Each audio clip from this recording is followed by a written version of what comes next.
confiance en ma lumière. Au cas des fois que tu seras en panne sèche. Ah. Bienvenue à cette conférence obscure ayant pour titre La Terre, une vaste prison. Je pense même pas sorti du bois. Non, pas juste du bois.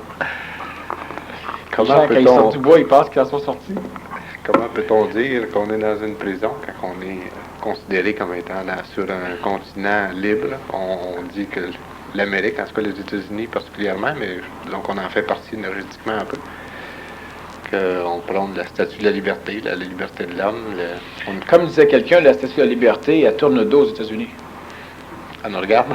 Elle regarde l'océan Atlantique. On n'est pas plus libre sur la mer parce que la mer est aussi... Si les gens sont libres présentement en Amérique, donc au Canada et aux États-Unis d'Amérique, alors pourquoi les gens sont-ils toujours en train d'essayer de chercher des façons de s'en sortir?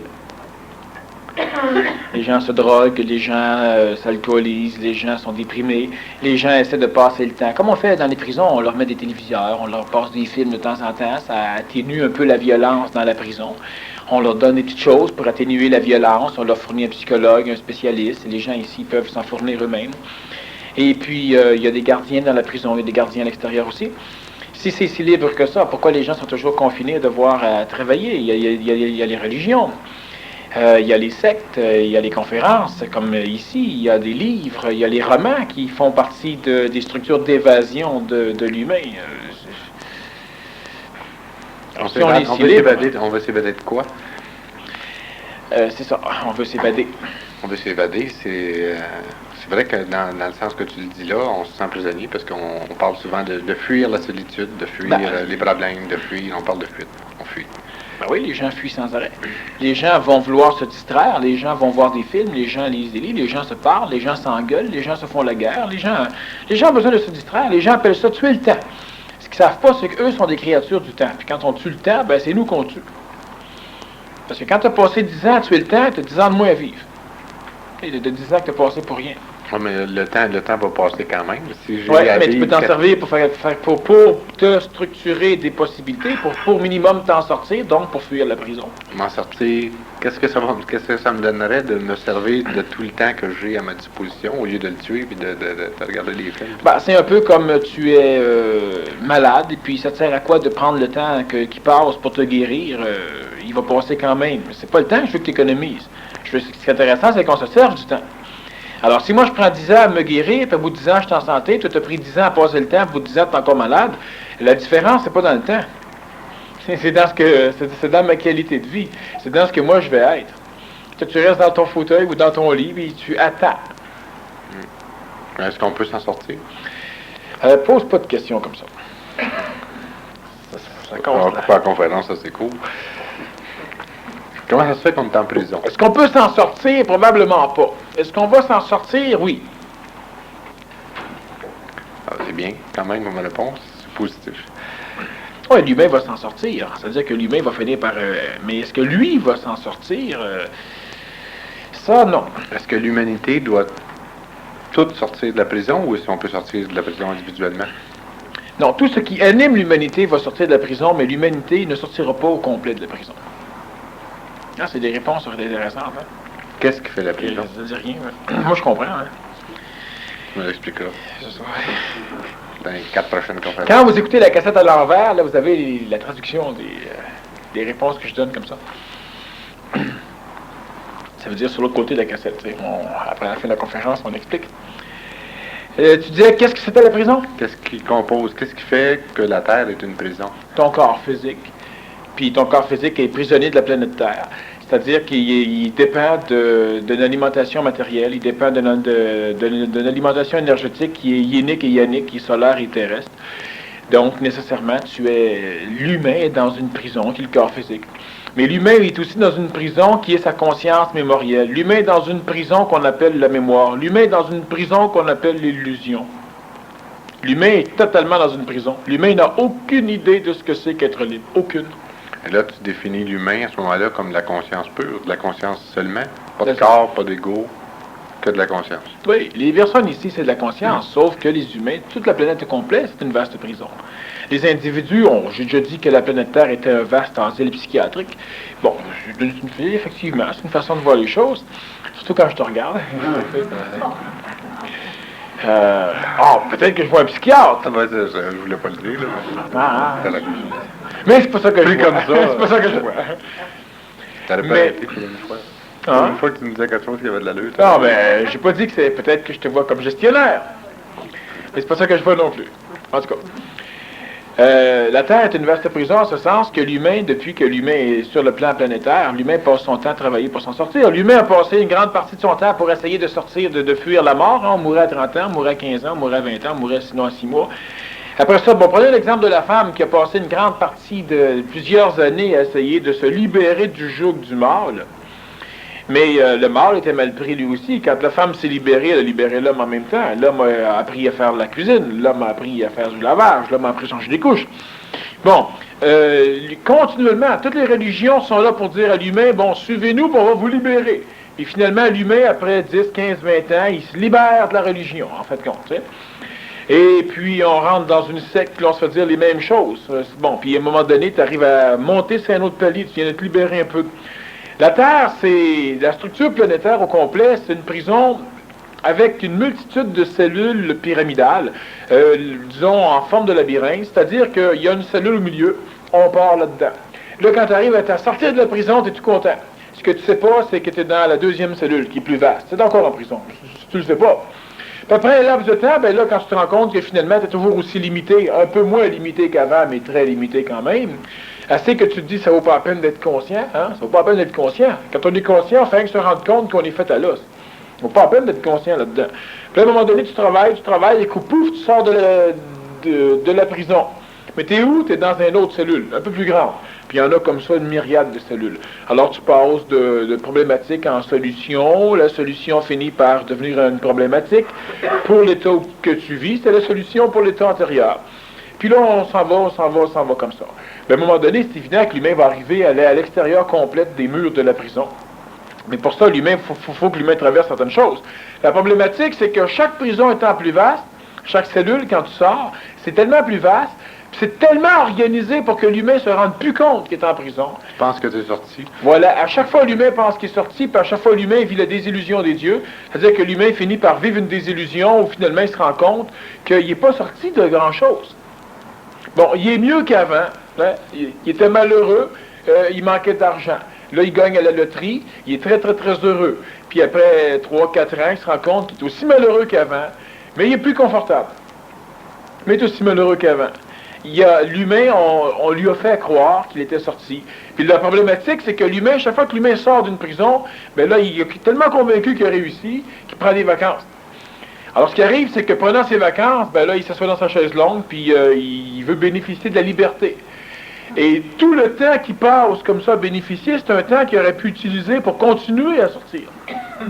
Parce que le problème chez l'humain, c'est qu'on lui a fait croire, premièrement, on lui a fait croire qu'il est en prison. Au départ. Alors que ce soit la religion qui va dire, bon, l'humain est déchu, l'humain est puni. Au départ, la femme devra enfanter dans la douleur, même sous anesthésie. Et puis que l'homme devra gagner son pain à la sueur de son front. Puis même si faut sueur le front des autres. On l'a dit à l'humain qui est en prison. Hein? C'est la chute au niveau de l'Église catholique, ce sera la chute, la décadence totale. Au niveau de d'autres mécaniques, ce sera la même chose. À un moment donné, on a frustré un Dieu qui était frustrable, qui dans sa perfection était frustrable. Et puis là, ben là, dans sa perfection, il se venge. Une colère juste, une colère divine. Puis de génération en génération, toi, t'as pas mangé de pomme, rien de ça, mais tant pis pour toi. Bon. T'avais qu'à être là à l'époque pour empêcher Ève de manger la pomme. Et ce qui arrive, c'est que l'humain, dès le départ, on lui a dit qu'il était en prison, puis on lui a dit, si tu veux sortir de la prison, fais ceci. Pourquoi? Parce qu'on savait que de par sa nature, de par la conscience qui l'habite, l'humain va nécessairement finir par découvrir qu'il est en prison, parce que l'humain a de la spontanéité chez lui, l'humain a de l'intelligence chez lui, même s'il se sert beaucoup d'intellectuance, de mémoire, c'est évident que l'humain finirait par vouloir sortir. Alors on lui a dit, écoute, tu es en prison, puis si tu veux t'en sortir, il faut que tu fasses ceci. Ce qu'on lui a donné, c'était la prison dorée. Si tu veux te sortir de la prison, reste en prison. Alors on lui a dit, si tu veux sortir de la prison, eh bien tu dois prier, tu dois aimer ton Dieu, tu dois ne pas penser à toi, tu dois sacrifier les plus beaux de tes enfants au Dieu. C'est au Dieu. Et tu dois sacrifier le plus beau de ton bétail, etc. Puis comme j'ai expliqué souvent, les dieux demandaient ça à l'époque. Pourquoi? Parce qu'on sacrifiait ce qu'on avait de mieux en génétique.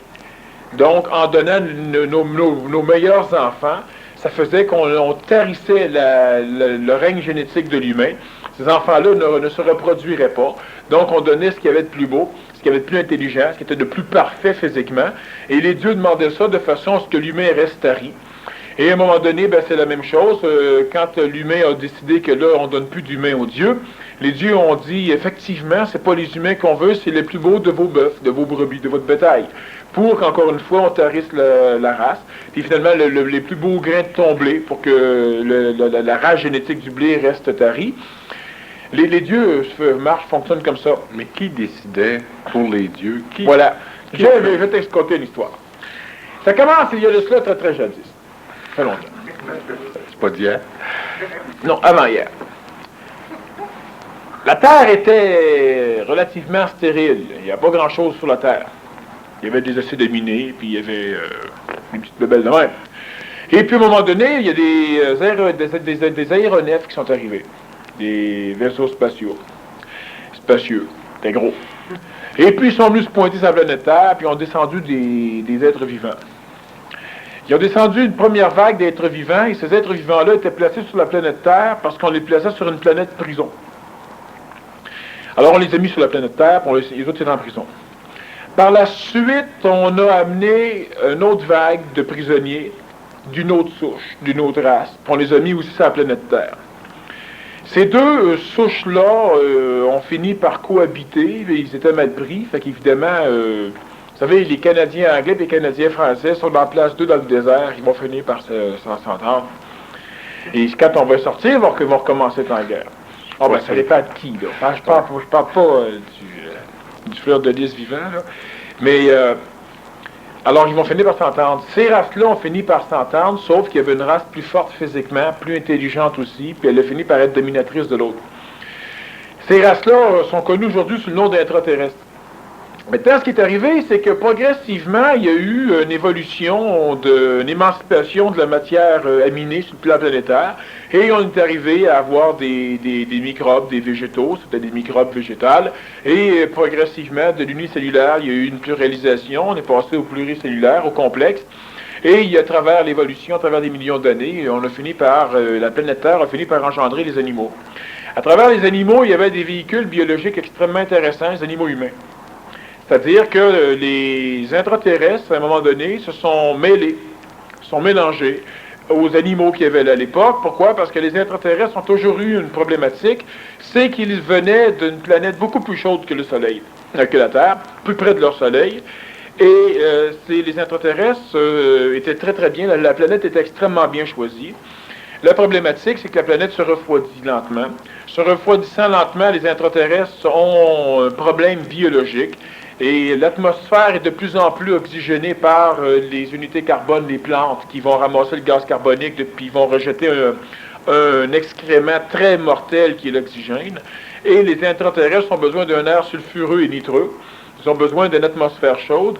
Alors ils vont commencer progressivement à fuir sous la croûte terrestre, là où il y a plus d'anhydride sulfureux et nitreux, ce que les volcans vont dégager d'ailleurs, et c'est plus chaud. Maintenant, ils vont comprendre très rapidement que leur problématique, c'est les génétiques, c'est-à-dire que s'ils ne sont pas capables de s'associer génétiquement avec une race de surface, ils vont devoir vivre sous terre le restant de leur temps de prison. Et leur temps de prison, étant donné les mécaniques réincarnationnelles, puis les individus qui les ont amenés ici, connaissant les mécaniques, les intraterrestres sont en prison, sont en punition pour quelques millions d'années, de façon à purger les choses. Alors, ce qui va arriver, c'est qu'ils vont se mêler à des unités carbone de surface, donc à des êtres humains, à des singes, à des animaux. Et se mêlant à eux, ils vont essayer d'engendrer des races qui vont être capables de supporter leur conscience et qui vont être capables de leur fournir un corps physique capable de vivre en surface. Est-ce qu'eux, il y en avait de la conscience? Eux, ils avaient de la conscience, ils en ont encore, mais elle est de plus en plus tarie. Pourquoi? Parce qu'ils sont loin du centre source.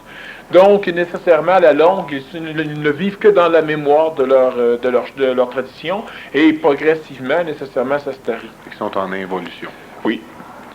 Alors, ils vont se mélanger avec différentes races d'animaux. À travers celle-là, il y aura une race de vertébrés verticales. Il y aura les singes. Il y aura l'humanité. Et ils vont donner naissance à une particularité chez l'animal humain. Ils vont donner à l'animal humain une âme.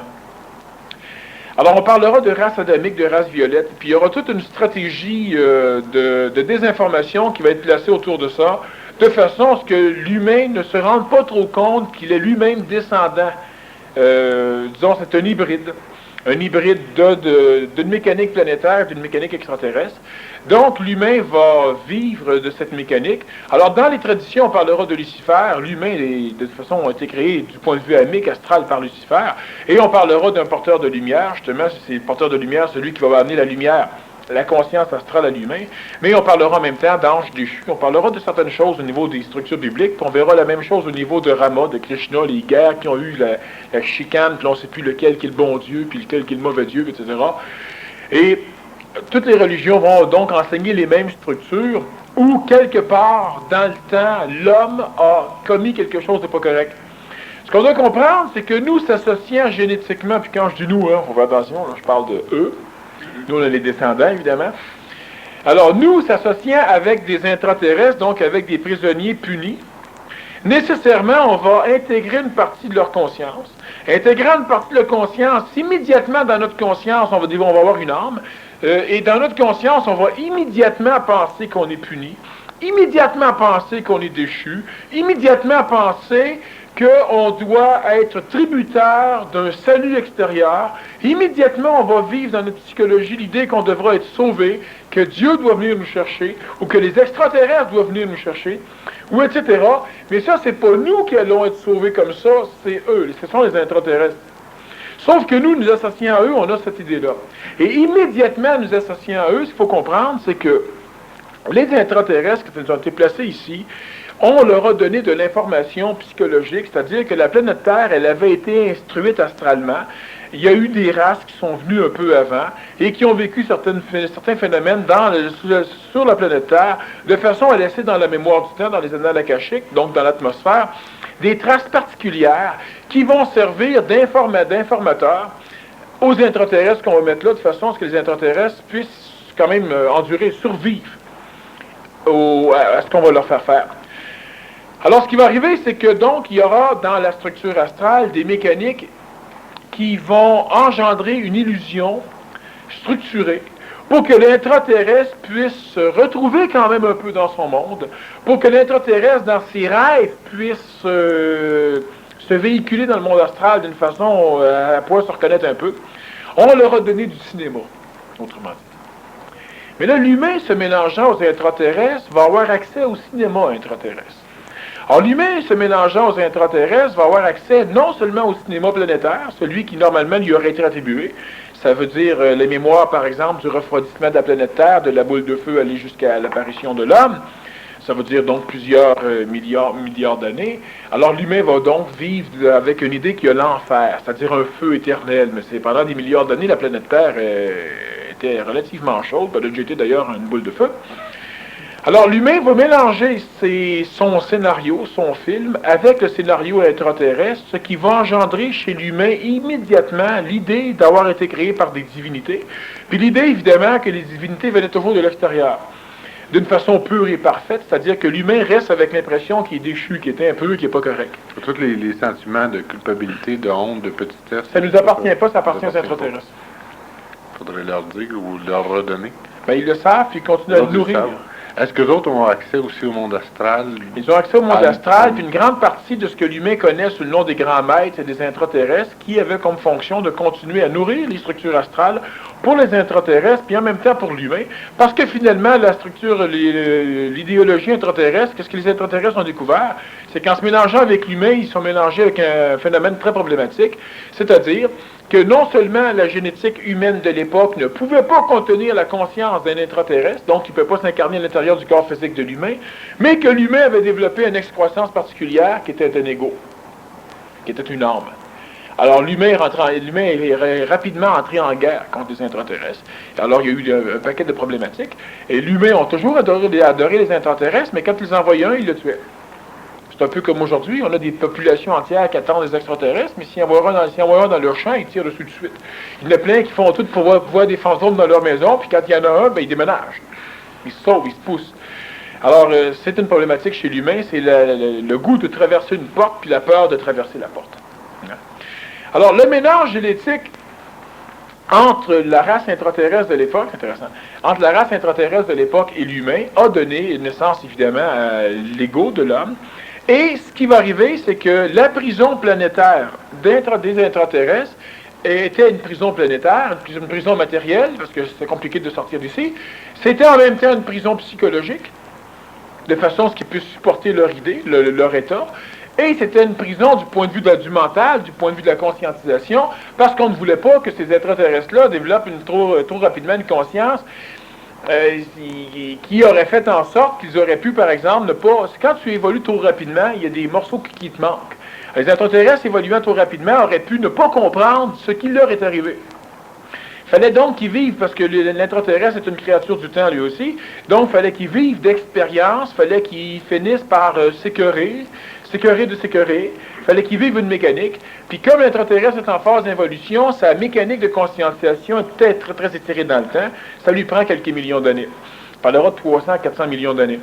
Alors, ce qu'il faut comprendre, c'est que l'être humain, lui, va vivre dans un contexte où, parce qu'il a été créé à partir même d'un mélange d'intraterrestres placé sur la planète Terre dans une prison, l'humain vit immédiatement dans sa conscience, archétypalement parlant, c'est-à-dire que, quel que soit le peuple sur le plan planétaire, puis quelle que soit l'époque où on va fouiller, l'humain se sent coupable d'être ce qu'il est. Alors, encore une fois, l'humain est puni par les dieux, l'humain est déchu, l'humain n'a pas obéi. C'est les intraterrestres qui ont été amenés sur la planète Terre comme prisonniers, ils sont là en punition. Se mélangeant à la race humaine, l'humain va finir par accéder à la visualisation, au scénario, au film des intraterrestres, et là, on supporte leur problématique depuis qu'on est créé. Pourquoi? Parce que chez nous, on n'a pas su encore établir clairement, dans notre vécu, ce que nous étions en tant que conscience. Les personnes savent ce qu'elles sont en tant que conscience, mais elles sont toujours manipulables par des lois, une structure de régence qui est attribuée à la structure de prison de la planète, et ça va aux intraterrestres. Les intraterrestres, si je te suis bien, leur seule forme d'échappatoire, entre guillemets, c'est l'astral. C'est-à-dire qu'ils sont prisonniers physiques, ils sont prisonniers au niveau de la conscience. Oui, l'échappatoire réel. L'astral, ils sont capables d'aller se promener un petit peu par forme de rêve ou autrement. Alors que nous autres, c'est pratiquement l'inverse, c'est-à-dire qu'on a plus d'autonomie au niveau de la conscience, plus de liberté, puis on est prisonnier dans l'astral. L'être humain est un être pur, est un être libre. Le phénomène qu'il faut comprendre quand même, c'est qu'il y a des raisons intelligentes entre le mixage de l'humain et de l'intraterrestre. Mais l'intraterrestre, lui, a un scénario particulier dans lequel il peut jouer, il peut se rappeler le monde d'où il venait. Toi, tu te mets à rêver, puis à un moment donné, tu te rends compte que peut-être tu as été créé par un dieu qui trône quelque part, puis il y a des serviteurs, puis il y a... Ça, c'est le scénario intraterrestre qu'on leur a donné, qui est un scénario coloré de ce qu'eux vivaient sur leur planète. Alors, à un moment donné, tu vas voir des guerres entre les dieux, des jalousies entre les dieux. Là, tu as un mixage de ce que l'humain peut vivre dans son astralité et ce qui est arrivé, à un moment donné, entre les intraterrestres puis les personnes qui les ont amenés ici en prison. Alors, progressivement, ce que l'humain fait, l'humain s'associe psychologiquement, donc astralement, émotivement, à une mécanique punitive qui ne lui appartient pas. Exactement comme si vous êtes en prison, on vous punit, vous êtes en prison, et à un moment donné, vous avez un enfant vient au monde en prison. Alors l'enfant, on lui explique que lui n'est pas prisonnier. Et s'il veut sortir, il peut sortir, s'il veut rester, il peut rester, puis il est libre. Mais lentement, l'enfant finit par s'associer à ses parents. Les parents se réincarnent dans l'enfant au fur et à mesure que l'enfant grandit. De toute façon, l'enfant s'associe aux parents, puis l'enfant finit par se dire, mes parents sont punis. Tu sais, donc, nous, notre famille, on est une famille déchue. Puis nous, on a fait des choses pas correctes. Et puis progressivement, l'enfant va vivre une culpabilité. Une honte de ses parents, mais une honte d'être l'enfant de ces parents-là. Lentement, l'enfant peut être jaloux des parents extérieurs et des enfants extérieurs.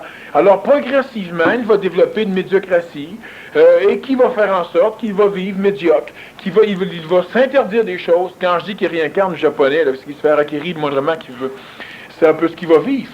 L'humain vit la même chose. Et puis il va pouvoir provoquer aussi des imbécilités pour faire en sorte qu'il pour se s'explique prouver qu'il a que c'est raison correct. de se trouver médiocre.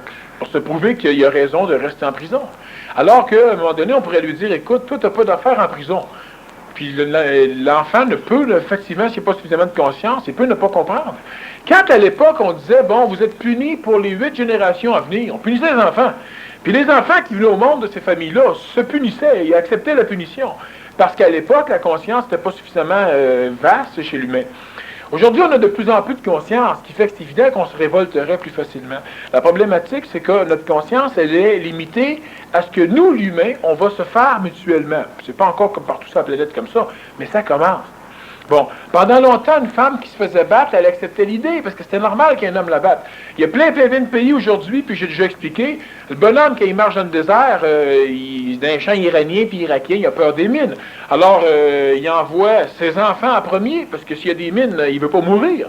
Après ça, il envoie ses femmes en arrière des enfants, au cas. Après, il envoie ses chameaux, puis lui, il suit. Puis quand les chameaux commencent à sauter, là, c'est qu'il n'y a plus d'enfants, il n'y a plus de femmes, puis lui, il revient de bord. Il rentre à Bagdad ou il rentre à Téhéran. Ce qu'on doit comprendre, c'est qu'il y a énormément de pays, c'est comme ça.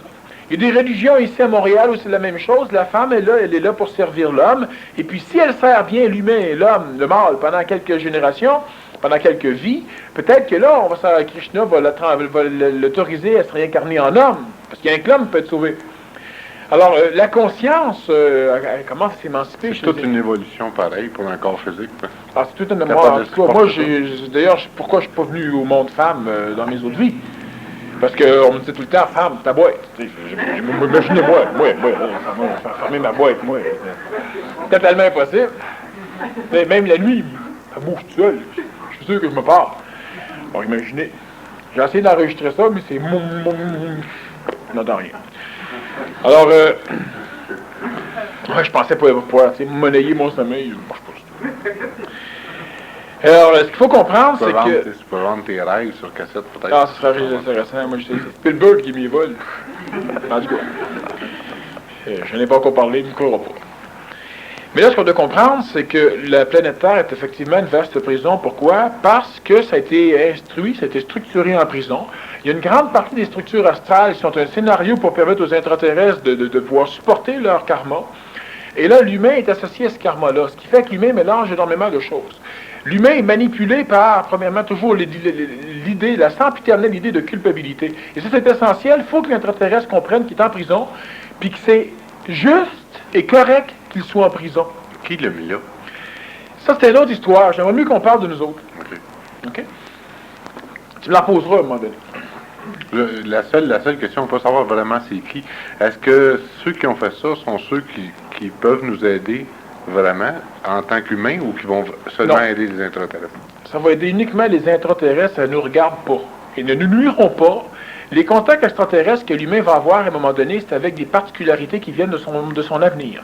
Les extraterrestres que l'humain va rencontrer un jour, ceux qui prochainement vont venir pour travailler avec certains humains, ce sont des êtres humains, c'est nos descendants réincarnationnels, c'est moi en l'an 3200 qui va revenir dans le passé ici, me chercher moi, parce que l'humanité prochainement va bifurquer sur un plateau qui est extrêmement pénible, et si elle bifurque trop longuement sur ce plateau-là, ma descendance ne survivra pas là. Si ma descendance ne survit pas dans l'avenir, ceux que j'ai créés vont cesser d'exister. Hein? Parce que mes descendants intelligents ne vivront pas, donc je n'aurai pas de lignée dans l'an 3000. Et pour se préserver, parce que les futurs possibles, c'est une illusion le temps, c'est un mancheur. Les futurs possibles existent tous présentement. Et de l'an 3000, moi, je viens en vaisseau, je viens présentement ici, et je viens me chercher moi, m'amenant dans le temps, je me mène en l'an 3000, et là, je suis donc, là, génétiquement, je suis présent, et je vais engendrer des mécaniques qui vont autoriser le vécu de cette mécanique-là, ce qui fait qu'on a une lignée, par exemple, de temporelle, d'historique de l'humanité, et à un moment donné, il y a une excroissance qui va apparaître ici, pouf, descendant de l'humanité vers la fin du 20e siècle, mais l'humanité va continuer à vivre quelque chose, puis elle va finir par oublier cette excroissance-là, qui, elle, est génétiquement totalement tributaire de celle-ci, mais pas parce qu'il y a eu un canal, un chemin qui l'a amené là, c'est parce qu'à un moment donné, on a sauté.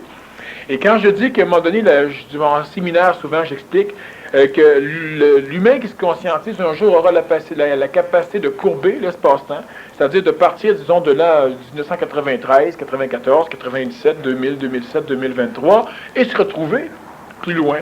Bon, mais ça fait partie de ces mécaniques-là.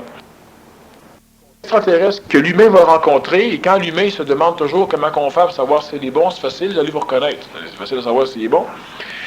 Et quand je parle de se reconnaître, c'est pas qu'au niveau du visage, au niveau de la génétique, il y a vraiment des traits familiaux, mais en même temps, il y a une télépathie, il y a une énergiopathie qui va s'installer. Il n'y aura pas de problème. Tant que tu n'es pas sûr, c'est pas ça. C'est que tu crées des illusions. Tu essaies de reconnaître le sauveur intraterrestre. Puis tu essaies de reconnaître le sauveur intraterrestre qui va te sauver toi. Parce que dans nos religions puis dans nos traditions, c'est toujours, comme tu disais tantôt, ce qu'on a attendu. Un sauveur, oui. Quelqu'un qui a le Christ qui va revenir. Avec dans des n'importe quelle troupes, religion, etc. Il y a toujours quelqu'un ou quelque chose qui va venir nous donner un coup de main, là, nous sauver juste avant le cataclysme. Puis quand les grands sages, les grands vichous du passé se connectaient, tout ce qu'ils avaient à dire à l'humain, non, le salut va venir de l'intérieur. Vous allez vous sauver vous-même. Mais c'est plus vrai que ce qu'ils pensent, parce qu'effectivement, c'est nous autres qui allons venir nous sauver. On va se sauver. Eux le parlaient spirituellement. C'est vrai, c'est évident que plus on se conscientise, plus on va être capable de créer des futurs possibles dans lesquels on est capable d'aller vivre. Nécessairement, plus l'individu se purifie par l'intérieur, qu'est-ce que ça veut dire se purifier par l'intérieur? Ça veut dire qu'il cesse de s'associer aux mécaniques prisonnières reliées aux intraterrestres. Nos dieux sont les individus, une coloration des individus qui vont venir chercher les intraterrestres.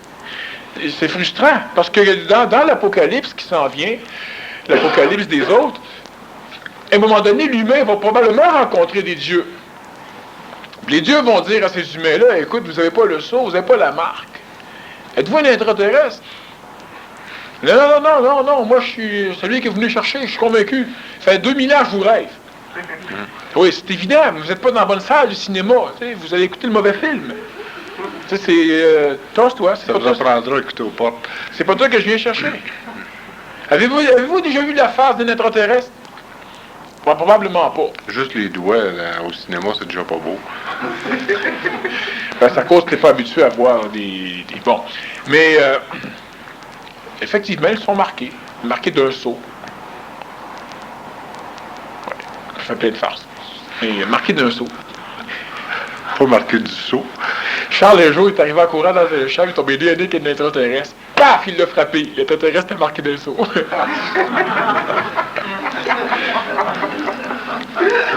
En tout cas, J'espère que le Dieu qui va le sauver ne sauvera pas. L'humain va vivre énormément de désillusions dans les temps à venir parce que toutes les religions sont basées sur un scénario qui s'adresse aux intraterrestres. Les intraterrestres sont capables de gérer cette mécanique-là. Ils comprennent des choses. Il y a eu à un moment donné un mélange intraterrestre-maya. Il y a eu une instruction des intraterrestres chez les Mayas. Et puis il y a eu beaucoup de contacts entre les Mayas et les intraterrestres parce que les intraterrestres avaient besoin d'une mécanique particulière pour vérifier au niveau stellaire ce qui se passait, pour vérifier le temps, pour vérifier les chronométries. Alors ils ont instruit les Mayas. Et ils ont instruit, à un moment donné, d'autres, les Aztèques, ils ont instruit les Toltecs. Il y a eu plusieurs instructions du genre. Et le calendrier intraterrestre fonctionne par bloc de 21 à 21 années. C'est évident qu'on pourrait dire, ben, les Hébreux aussi fonctionnent avec, etc. On peut, les Mayas, par exemple, eux, à chaque 21 ans, étaient convaincus que les vaisseaux spatiaux venaient les chercher. Quand j'ai déjà parlé de la déesse Titicaca, c'est-à-dire que c'est la déesse Titi, puis un jour, ben, il y a une espèce de cigare qui est passé au-dessus d'un lac au Pérou, et puis il y a eu une crotte qui est tombée, un caca. Puis ça, c'était une capsule avec la déesse Titi, qui était un extraterrestre qui venait faire des choses. Les Mayas ont toujours attendu. Moi, j'ai été dans la forêt vierge du Péten, puis à un moment donné, j'ai découvert des ruines. Je ne les ai pas découvert, je les ai laissées couvertes, mais j'ai trouvé des ruines.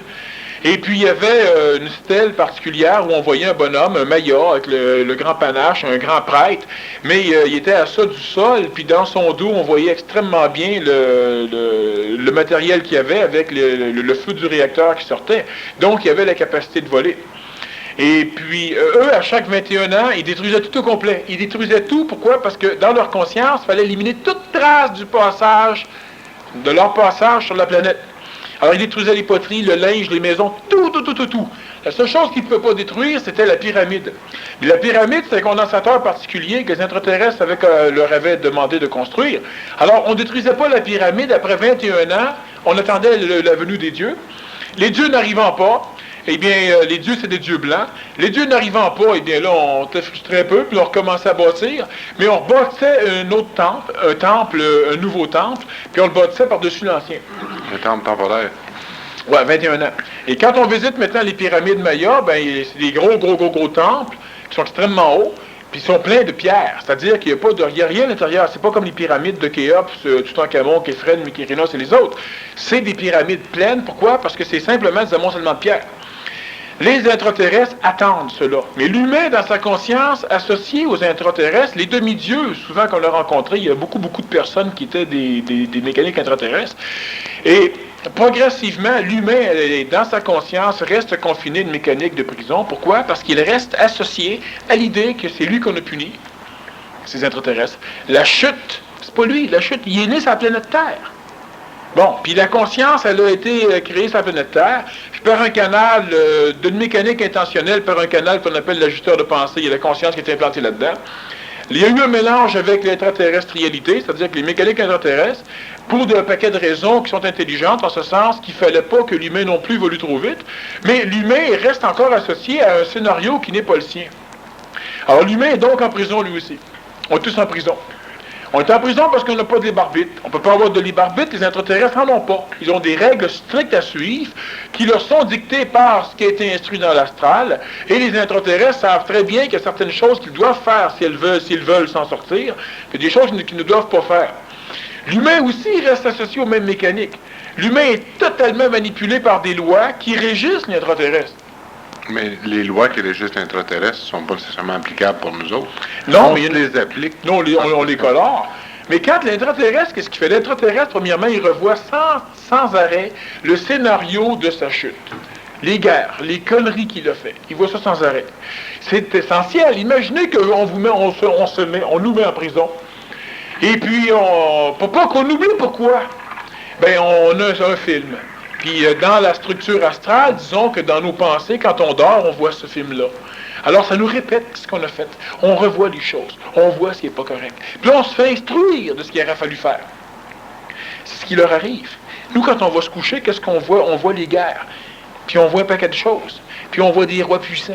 Puis là, qu'est-ce qui arrive? C'est que nous, on a le goût d'être comme eux autres. Puis on a le goût de rejoindre ce qu'ils font. Puis progressivement, on se fait manipuler par la même façon. Puis là, nous, sur la planète Terre, on recrée la décadence qui a forcé les intraterrestres à se ramasser ici. Il faut que génétiquement ou énergétiquement, quelque part, ça ressemble pas mal pour être capable d'aller fouiller dans les mêmes plans astraux. Ben, simplement, c'est que quand eux sont mélangés génétiquement avec la race animale humaine de l'époque, ils ont créé l'âme. L'âme, c'est quoi? C'est le vecteur qui permet à l'humain de se connecter à des mécaniques qui normalement n'auraient pas appartenu à l'humain.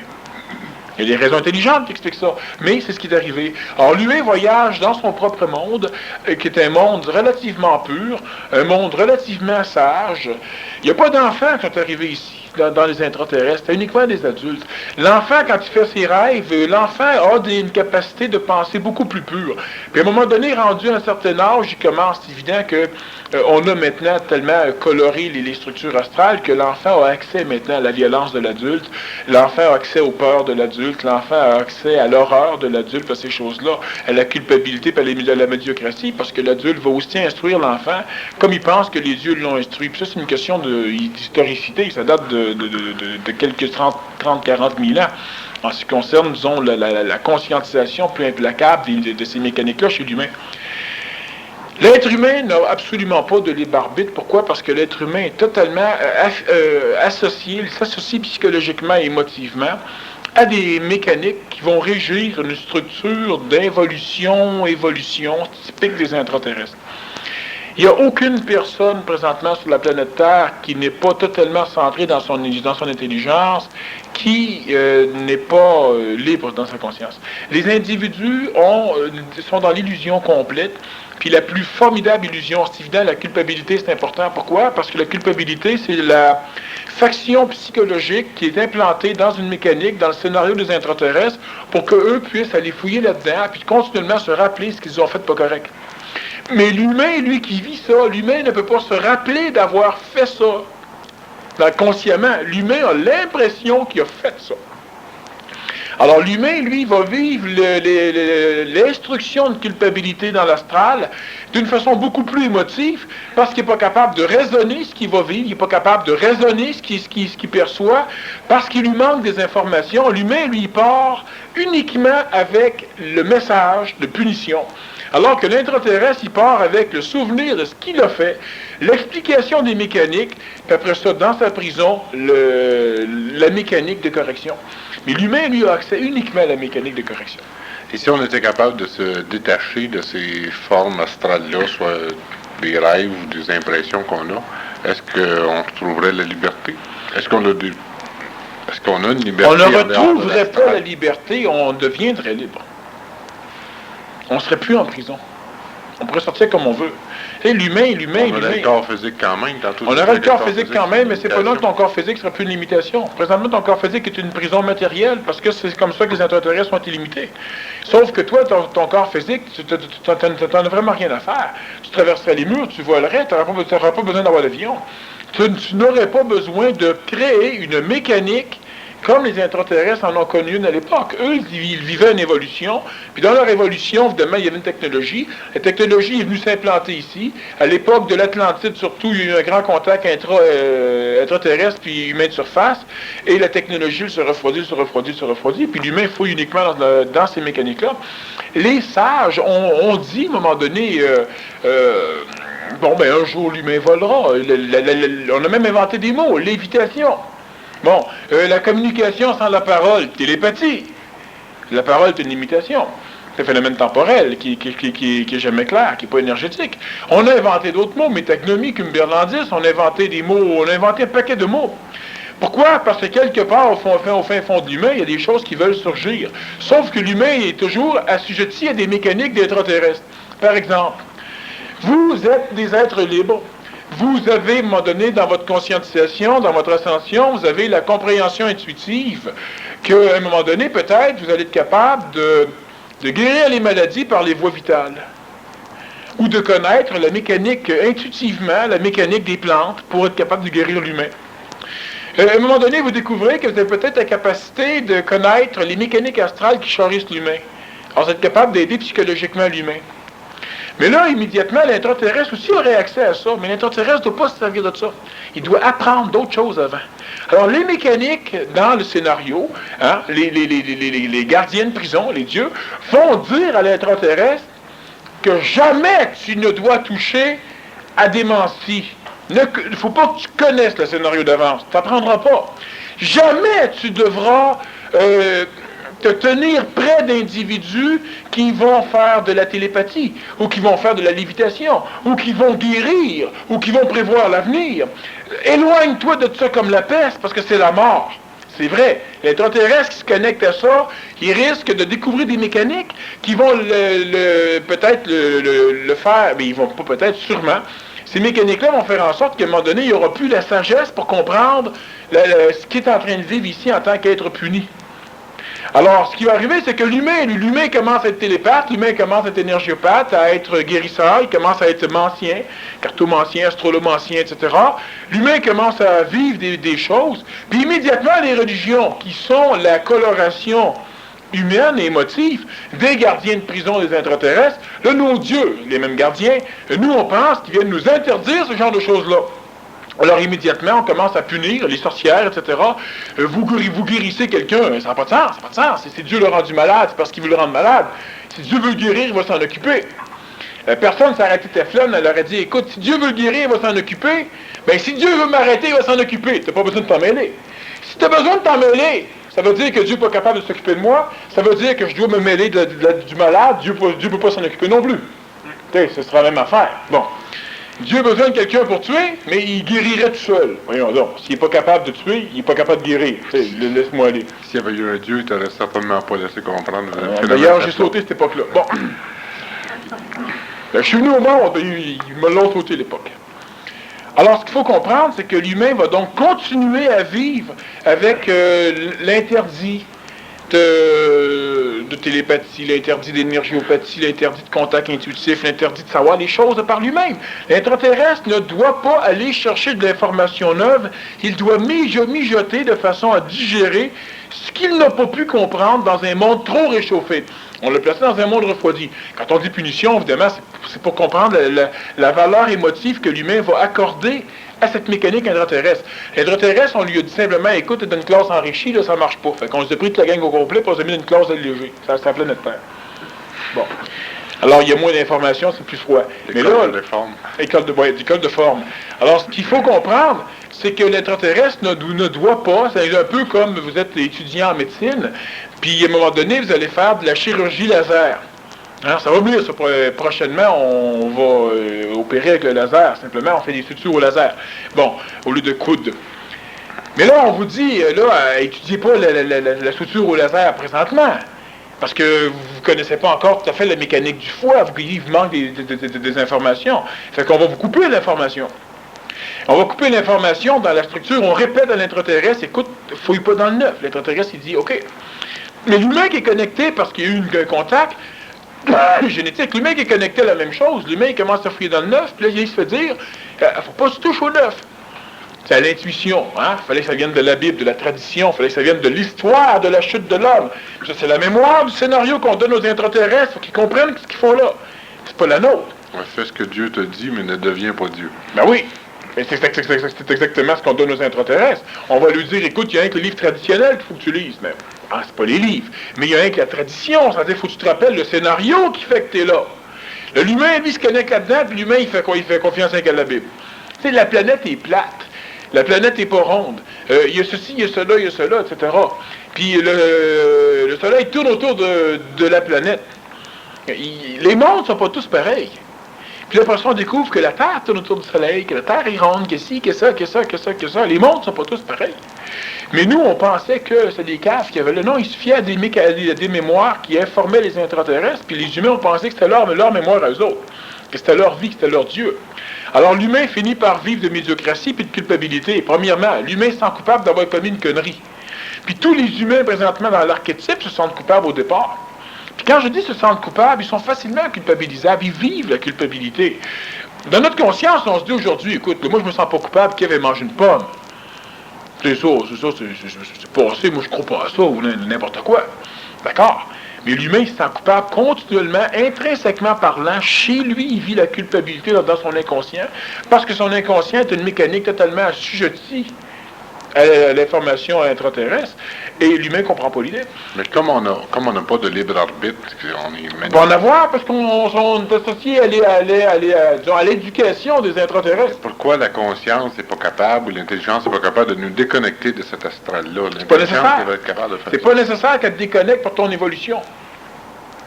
Sauf que ce serait drôlement plus intéressant qu'on soit libéré des mécaniques intraterrestres de façon à être capable d'être heureux pendant l'évolution. L'intelligence supramentale, l'Esprit Saint, n'est pas capable de savourer le bonheur chez l'humain. Parce qu'elle n'a pas de corps physique. Elle n'est pas capable de savourer le bonheur. Donc, elle n'est pas capable non plus de savourer le malheur. ou du devoir de connaître la souffrance. Quand on parle d'ajusteur de pensée, quand l'ajusteur de pensée commence à se connecter, disons être opérationnel, les humains ont tout un ajusteur de pensée, mais quand l'ajusteur de pensée commence à se relier au plan supramental, à l'Esprit Saint, au plan d'intelligence active, ça donne l'information, ça informe. Tu dors plus, tu manges plus, ça informe. Tu lâches ta job, tu peux plus rien faire. Ça informe. Là, tu as beau dire, écoute, faut que je travaille. Ça informe. On parle d'un ajusteur qui est pré-personnalisé, qui n'est pas expérimenté. Ben, ça informe. Là, l'individu qui est spirituel, qui est dans le désert, qui mange des sauterelles, lui, ce qu'il va se dire, tabarnouche, je suis en contact avec Dieu. Ça ne le dérange pas trop de se faire informer sans arrêt. Il dort pas la nuit, il fait chaud, il fait pas chaud, il sait pas. Son corps vieillit, son corps est malade, puis on appelle ça un martyr, puis c'est génial. Sauf que les personnes comme nous autres, là, qui travaillons des places, qui ont besoin de faire des choses encore pour continuer à maintenir notre niveau de vie matérielle, parce qu'on n'exprime pas encore suffisamment l'intelligence, ben, à un moment donné, il faut que ça arrête en haut là-bas. Là. C'est le patron qui demande quelle heure qui est, puis tu réponds en quelle langue vous voulez ça, ou le temps est relatif, oui. C'est ça, le temps est une illusion cosmique. Les temps payent aussi, ça va être une illusion cosmique en fin de semaine. Et achètes-tu, n'achètes-tu pas, l'achat ou la vente est une illusion, rien ne nous appartient, c'est intéressant, tu sais. Ton vendeur, il dit, puis le terrain, l'achetez-vous. Ah, ça peut pas l'acheter, t'es là bien avant moi, je ne suis qu'un invité. Des problèmes. T'inviter de la Là, il y a des personnes qui ont ça, qui dorment pas la nuit parce qu'ils se font informer, puis souvent l'ajusteur de pensée t'informe dans des cauchemars, il te fait cauchemarder, puis t'amuses, il s'occupe de toi. Pourquoi dans le cauchemar? Parce que dans le cauchemar, c'est l'information intraterrestre, souvent qui est mélangée avec ce que tu veux vivre toi, puis comme tu as un peu plus de puissance d'information, c'est-à-dire qu'on t'amène du neuf, puis comme on t'amène du neuf pour t'instruire, toi tu résistes énormément au neuf dans ton rêve, résistant énormément au neuf, ton ego, à cause de l'association émotive, psychologique, émotivo-psychologique avec les plans astraux des intraterrestres, ce que tu vas faire, tu vas te connecter immédiatement au supra-gardien, tu vas aller chercher la gang, tu vas leur dire, écoutez, venez m'aider, là, je suis en train de me droguer. Fait que les gardiens, ils viennent, puis là, la lutte entre le neuf qui rentre, puis la résistance au neuf fait le cauchemar. L'humain a des gros problèmes, parce qu'on lui dit, écoute, t'es pas correct, il y en amène plein, puis l'humain, émotivement, il vit ça comme un gros problème. L'être humain doit comprendre de plus en plus, il doit se conscientiser, puis doit comprendre qu'une grande partie de toutes les mécaniques divines, célestes du passé, puis d'aujourd'hui, qui ne sont pas données à lui. L'humain n'est pas un être puni. On parlerait par exemple Dieu. Dieu, mettons, parce que souvent quand on parle de Dieu, on parle des orteils de Dieu ici, sur la planète Terre. Bon, c'est des dieux créés par l'homme, à l'image, la ressemblance de l'homme, mais c'est des manipulations avec le stéréotype, avec le scénario qu'on donnait aux intraterrestres pour leur expliquer quelque chose. Parce que c'est un enseignement qu'on donne aux intraterrestres, puis nous, on s'en est servi émotivement pour, en s'associant à eux, on s'en est servi pour se supporter, comme eux, ça leur sert à supporter, mais on n'a pas été capable de voir la valeur de l'enseignement, on a uniquement été attaché à la valeur émotive de ce qu'il nous disait. Alors, Dieu était instruit parce qu'il m'aime. Puis l'instruction qu'il te donne n'a rien à foutre. Ça. Il m'aime. Vous savez, le Nazaréen, par exemple, puis ça, son enseignement va être coloré à travers cette mécanique-là. Quand il dit à l'humain, bon, aimez vos voisins comme vous-même. Alors l'humain, qu'est-ce qu'il dit? Il dit, maudit que c'est beau ce qu'il vient de dire. C'est trop coloré émotivement. L'humain ne l'applique pas. Parce que l'humain dit, Dieu nous pardonne tout. Fait qu'il n'y a pas de problème, on n'a pas besoin de l'appliquer. L'important, c'est que tu sois conscient une seconde avant de mourir. Fait que tu espères juste pas mourir violemment pour avoir le temps de dire, mon Dieu, pardonne-moi. Dieu te pardonne, c'est réglé.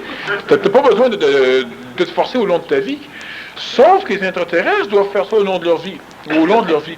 Ben, l'humain aussi, de toute façon, quand tu es mort, tu te réincarnes, c'est pas dans le monde de la mort que tu apprends.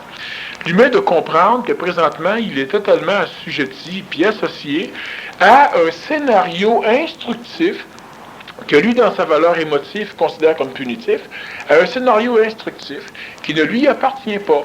Comment faire pour s'en déconnecter s'il ne nous appartient pas? Arrêter d'être manipulé par ça. Bon, il faut comprendre, simplement, il faut se conscientiser. On ne le fera pas du jour au lendemain comme ça. Des fois, ça prend 2-3 jours. Tu sais, ça prend un petit peu de temps. Bon, ça dépend des personnes, évidemment, parce qu'il y en a, ça le prend 2-3 vies.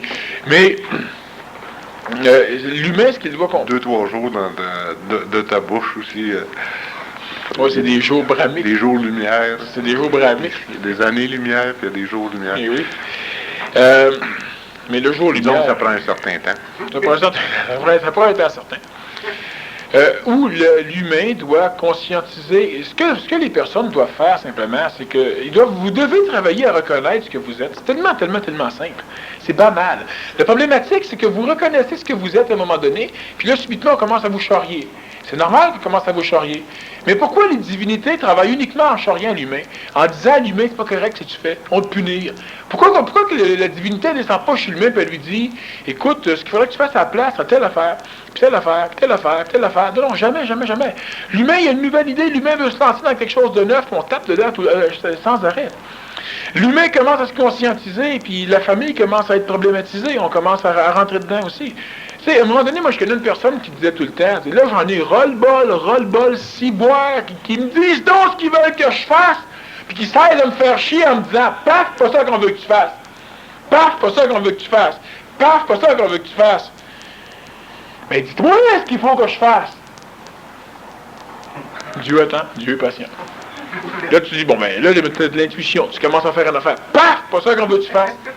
Mais qu'est-ce qu'il faut que je fasse? Le savez-vous ce qu'il faut faire?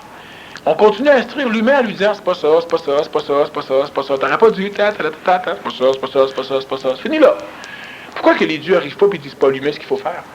Parce que ces dieux-là ne savent pas ce que l'humain doit faire. Ils s'occupent des intraterrestres. L'humain n'a pas de contact. L'humain va avoir un contact avec son intelligence, avec son esprit. L'humain va avoir un contact avec lui-même. Puis quand il y a un contact avec lui-même, il sait subitement ce qu'il doit manger. Il sait ce qu'il ne doit pas manger. Il est manipulé par les mécaniques qui vont l'empêcher d'avancer. Pourquoi? Parce qu'il s'associe à des lois qui ne font pas partie de son karma, qui font partie du karma des intraterrestres. L'intraterrestre, il y a des choses qu'il ne doit pas faire, ça va lui nuire. Ça va l'empêcher d'être sauvé, c'est-à-dire d'être libéré. Mais l'humain étant associé à ça, il y a l'illusion, lui aussi, qu'il ne doit pas faire ces choses-là parce qu'il ne sera pas sauvé.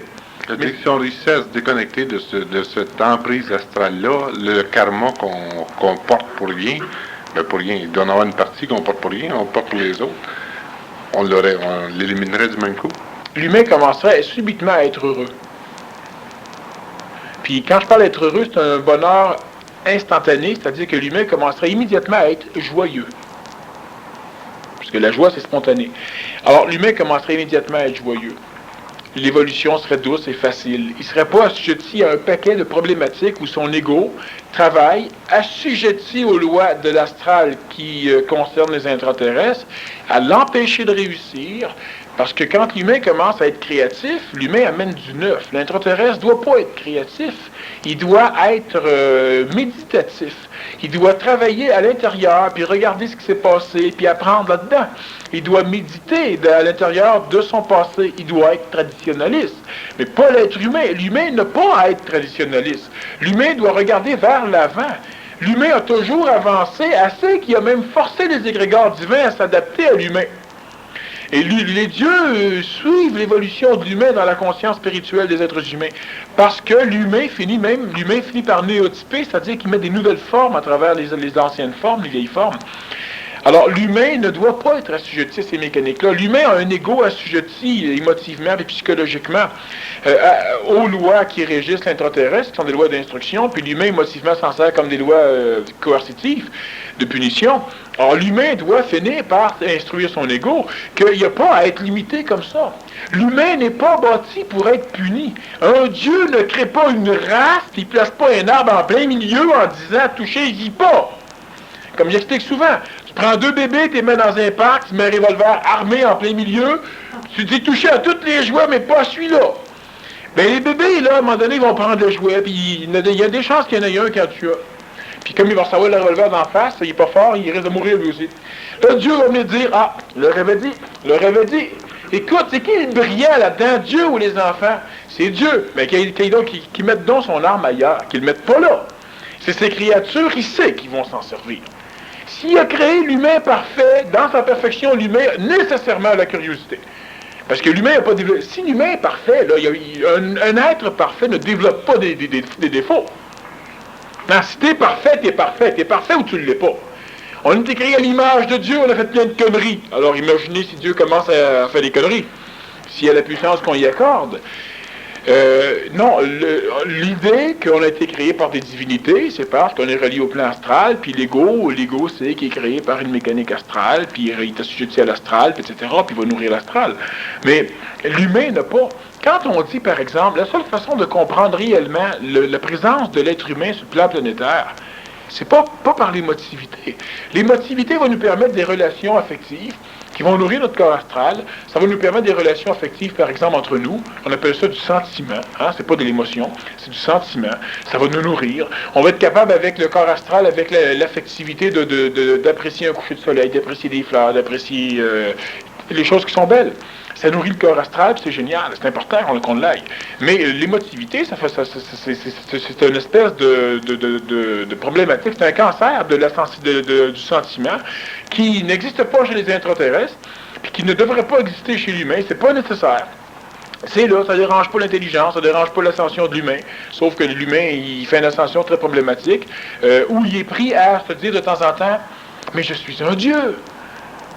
Puis en même temps, il se dit, bon, mais là, il faut que j'écoute aussi les commandements de Dieu, là, parce que là, sans ça, il y a un problème.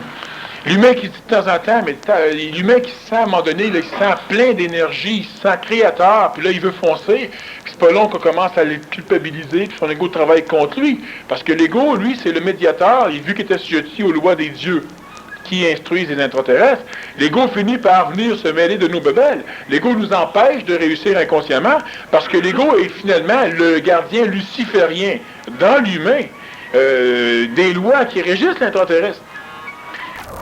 On n'est pas méchant, on est correct. C'est notre manotte astrale, l'ego. Ben oui. Alors l'humain est dans une prison, effectivement, puis l'humain, le problème qu'il y a, c'est que l'humain est confronté, dans sa structure psychologique, à supporter l'idée que c'est lui qui a fait des conneries. Imaginez, on bouffait une pomme, puis on est puni depuis 30 quelques mille ans. L'humain doit se servir de son mental pour comprendre sa présence sur la planète Terre, de son corps astral, de son affectivité, de son sentiment, pour être capable de se nourrir planétairement, pour être capable d'exprimer l'intelligence qui aura du cœur. Mais l'humain, pour comprendre la mécanique, ne peut pas se fier à son affectivité. On ne peut pas aimer Dieu pour comprendre Dieu. On doit y aller avec l'intelligence. Si on fonctionne intelligemment, on comprend plein de mécaniques qui nous obligent à être sur la planète Terre. Puis immédiatement, émotivement, on se récupérer parce qu'on n'est pas sûr de notre intelligence.